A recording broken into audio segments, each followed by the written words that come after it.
L'actuel occupant de la chambre 2426, Martin Decker, est chercheur en biochimie. Entré à l'hôpital pour une série d'examens il y a de cela une semaine, il est apparu qu'il fait preuve d'un comportement antisocial, d'une tournure d'esprit répréhensible et qu'il ait commis plusieurs crimes intellectuels dirigés contre l'État. Seul diagnostic, la schizophrénie, ne pouvant être guéri que par d'intenses séances de thérapie, suivies de confessions complètes destinées à amener une totale révélation des faits. Une fois guéri, Martin Decker sera relâché ou enterré.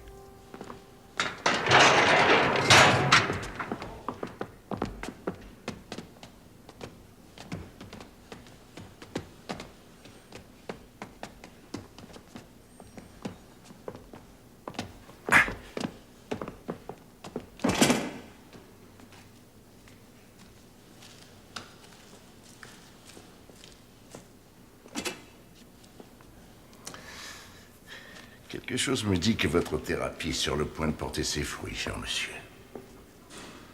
Comment vous sentez-vous? Cela ne vous regarde en aucune manière. Laissez-moi me rendre compte. Je crains que vous ne soyez pas en état de sortir. Un dernier traitement s'impose, ou peut-être deux.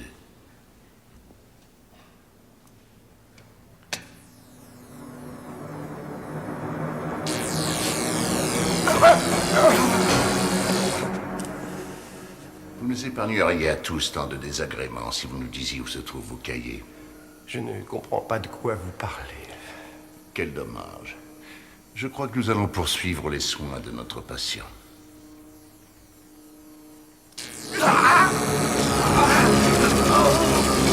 Où sont vos cahiers? Vous ne les verrez jamais. Vous désirez souffrir pour ces quelques feuilles de papier, pour rien d'autre qu'une énumération de chiffres? Pourtant, ça n'est jamais qu'une nouvelle façon de se débarrasser des blattes. Il suffit de la modifier ou de l'ajuster très légèrement. Et alors, vous pouvez réduire à néant des millions d'êtres humains. Pourquoi avoir fait toutes ces recherches si ce n'est pas pour qu'elles puissent servir? Je suis un scientifique. Ça m'étonnerait que vous en ayez conscience. Mais cependant, je peux vous certifier qu'il existe des gens qui croient que les idées ont une valeur intrinsèque. Nous croyons que les idées ont de la valeur. Mais nous croyons à leur valeur lorsqu'elles sont mises au service de l'État. Car sans cela, ce ne sont que de simples théories abstraites, des équations sans aucune utilité. Enfin, monsieur Decker, vous n'ignoriez pas que vos recherches devaient être mises en application. Ce qui m'obsédait, c'était les subventions qu'on accorderait à ce que je faisais et mon orgueil envers mon travail. Je croyais que cette bactérie serait un moyen de mettre fin à la famine sur la Terre. Et je me suis rendu compte que dans vos mains, ce ne serait qu'un moyen de faire la guerre. Non, vous n'avez pas droit à une telle connaissance. C'est là où vous avez tort, docteur Decker, car nous avons droit à toutes les connaissances. Ne croyez-vous pas que vous feriez mieux de nous dicter les formules? Ça nous éviterait tout ce tourment, et à vous toute cette souffrance. Le voudrais-je que je ne pourrais pas les restituer. Il m'a fallu des années Alors pour les mettre au dites-nous point. quel est cet endroit où vous avez caché vos cahiers.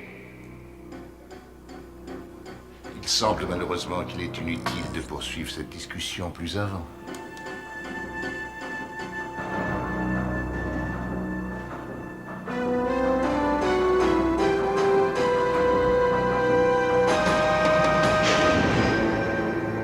Mais c'est complètement faux. Oh, je vous en prie, Martin.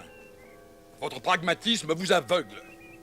Il y a beaucoup de choses importantes et qui ne peuvent être vérifiées scientifiquement. Amory, c'est vous qui m'avez formé au pragmatisme et qui vouliez reconnaître que ce qui est rationnel. En tant que chercheur, c'est exact. Mais en tant qu'homme, je dis qu'il est aussi de votre devoir de rêver, de croire, d'avoir foi en ces grandes vérités et en mettant de côté les lois mais de la quelle science. vérité? Entre autres que la connaissance est un pouvoir, qu'une valeur inhérente fait partie de la vie d'un homme et que les concepts puissants ne proviennent pas d'un esprit enchaîné. Et que faites-vous de Gandhi? C'est en prison que ces concepts ont atteint leur apogée. Son corps seulement était emprisonné alors que son esprit était libre.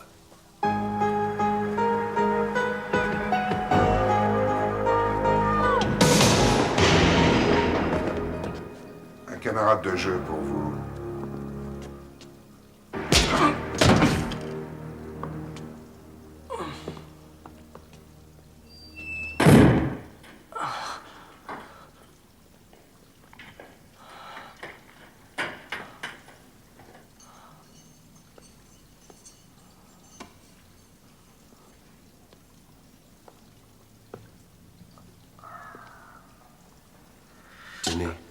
est parti. Merci. Vous allez y survivre.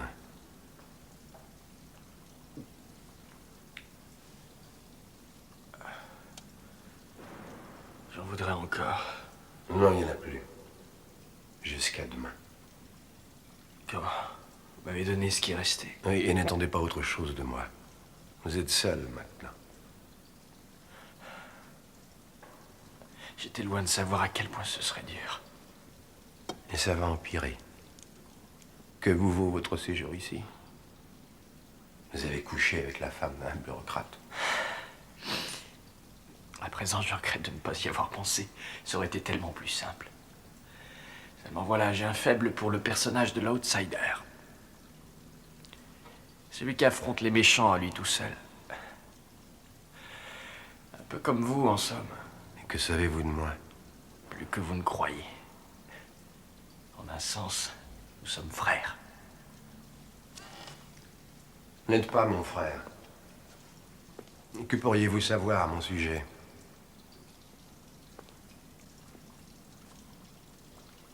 J'en sais suffisamment. À ce point-là? Je suis au courant pour vos cahiers.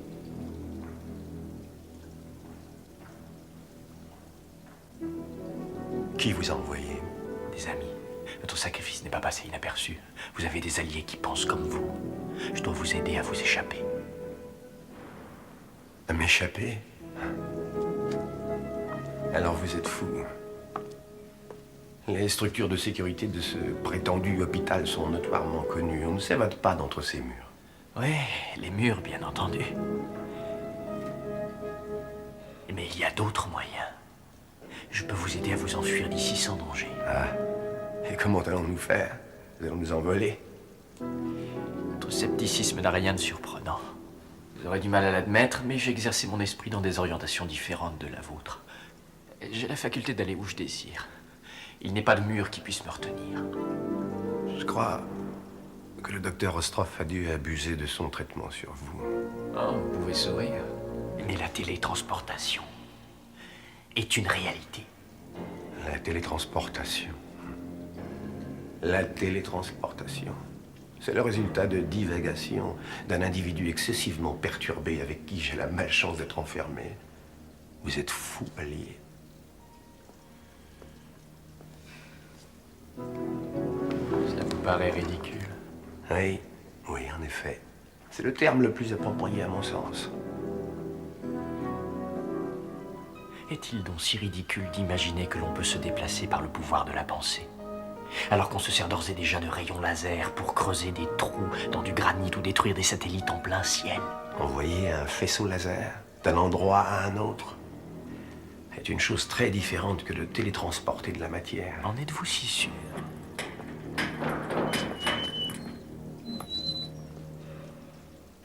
Monsieur Decker, le docteur vous attend.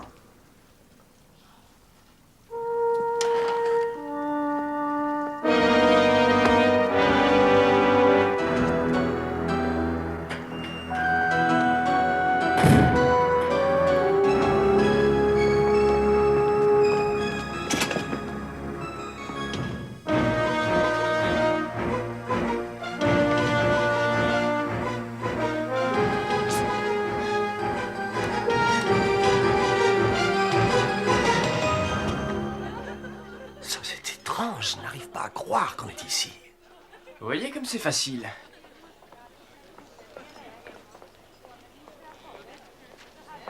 Ça faisait si longtemps que j'avais oublié ce qu'était le monde réel.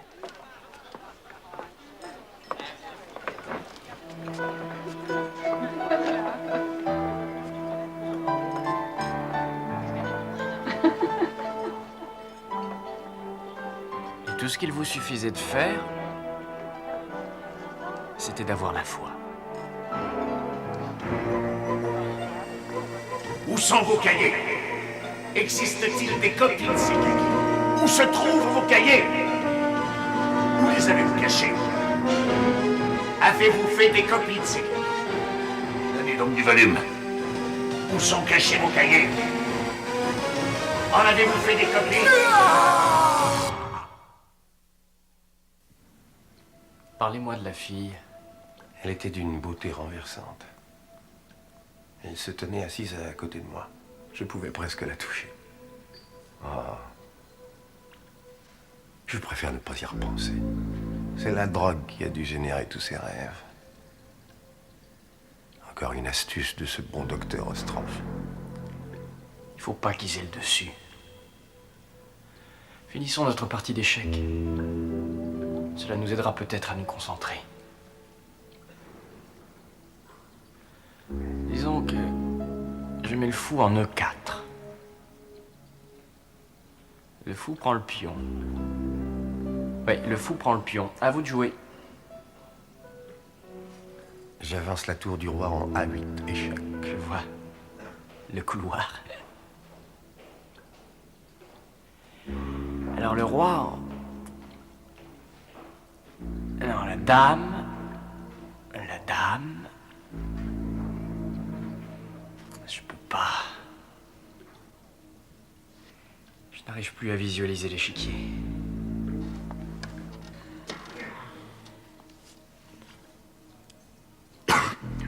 J'ai envie de vous aider.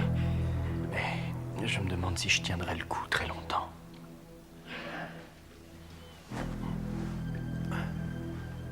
Laissez-moi tranquille. Allez-vous-en! Allez donc faire une petite balade sur la plage ou vous passez la nuit dans les bras d'une femme si vous préférez, mais laissez-moi seul. Impossible. J'ai une mission à remplir. Et elle échouera à moins que je ne vous sorte d'ici. Vous n'êtes pas tout seul à avoir des convictions, vous savez. Imbécile. En fait, ils vous ont eu, voilà. Ils vous ont fait gober ces rêves absurdes, mais ce ne sont que Non. des illusions. Oubliez-les. C'est vous qu'ils ont eu. Vous avez perdu votre foi, votre imagination. Mais je peux nous sortir de cet endroit. Écoutez. Nous pouvons être libres. Je voudrais avoir une explication. Pourquoi est-ce que vous êtes apparu dans ces lieux de cette manière? Pourquoi vous a-t-on jeté physiquement ici? C'est fait exprès, pour ne pas éveiller les soupçons. Je savais bien que si je voulais vous convaincre, il me faudrait y passer du temps. Mais je ne peux rien faire seul. Pour vous sortir de là, il faut votre coopération, votre confiance, votre conviction. Écoutez, laissez-moi en paix. Je n'ai pas envie de croire en ces âneries.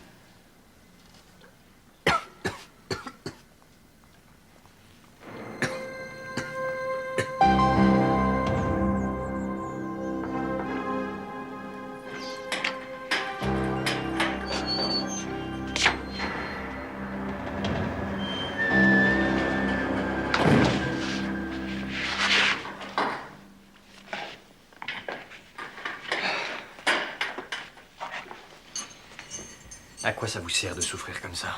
Oh, laissez-moi. Écoutez, la solution, c'est d'y croire. Ok, ça va, ça va.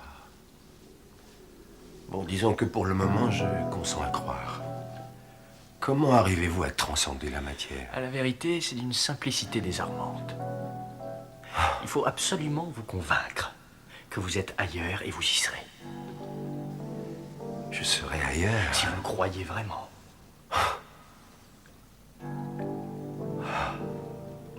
Et que doit-on ressentir? Je saurais le décrire parce que c'est une sorte d'état où l'on est... En fait, c'est assez analogue à la sensation qu'on a en s'endormant ou quand on s'évanouit. Mais si ça se passe mal? Ça vaut mieux qu'être ici. D'accord, je ferai tout pour sortir de là. Donnez-moi la marche à suivre. Baissez les paupières. Vous y croyez fort. J'y crois fort. J'y crois fort. C'est bien. Comment saurais-je où je dois aller? Je serai là pour nous guider. Décontractez-vous. Tout se passera bien. Relaxez-vous. C'est un abri sûr. On ne pourra pas nous retrouver. C'est une chambre. En bas, il y a une avenue. On sera à l'abri. On sera à l'abri.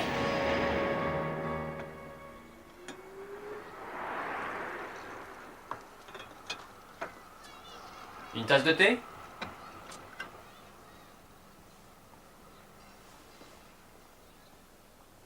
Où est-ce qu'on est ici? C'est un endroit sûr.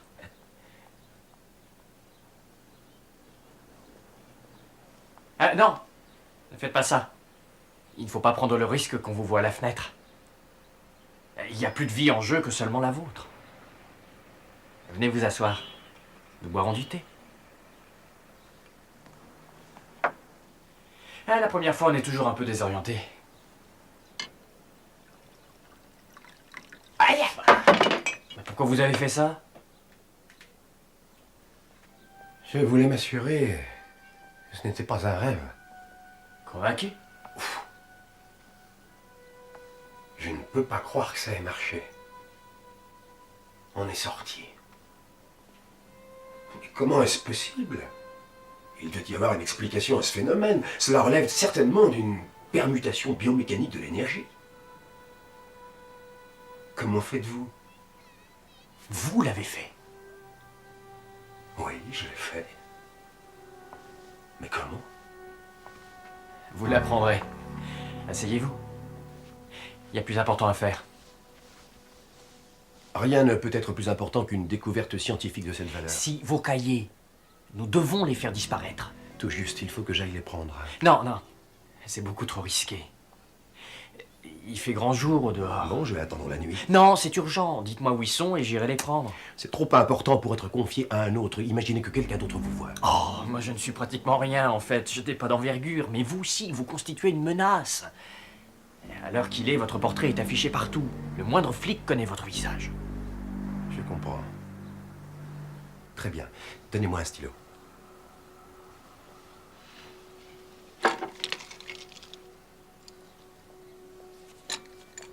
Vous irez à l'université.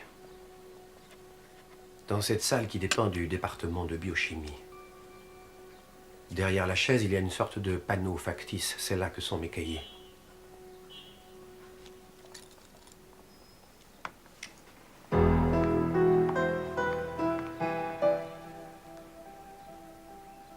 Je ne vous laisserai pas tomber.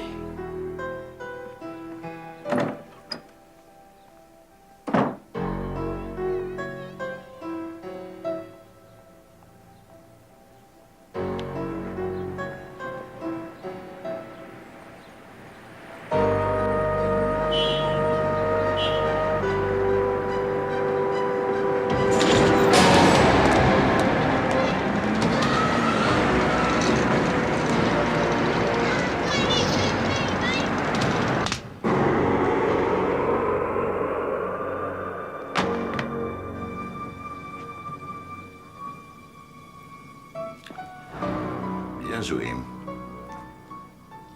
En fait, ce n'était pas difficile. Ces idéalistes sont d'impénitents rêveurs.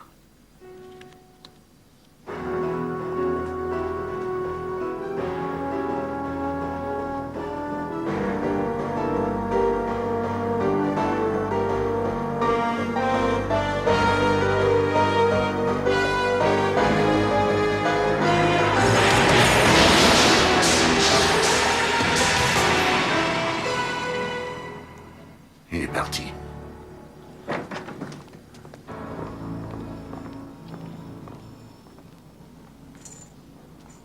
Aucune trace de lui. Bouclez toutes les issues. Comprenez que si on ne le retrouvait pas, c'est vous qui seriez tenu pour responsable.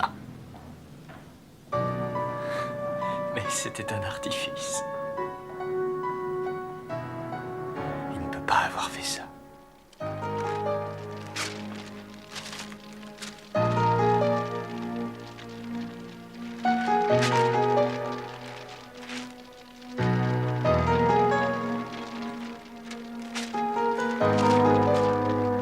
Tout au long de l'évolution de l'homme, que ce soit pour s'élever de la boue ou pour descendre des arbres, son meilleur outil a toujours été le raisonnement logique. Cet esprit nous a conduits tout au long d'une grande parabole, depuis les premiers silex taillés et l'invention de l'acier jusqu'à l'apocalypse issue des collisions d'atomes. Ce que Martin Dekker, homme de science, a appris, c'est que de temps à autre, il nous faut nous évader de cette prison qu'est la logique et placer ne serait-ce qu'un instant notre confiance en la 5e dimension.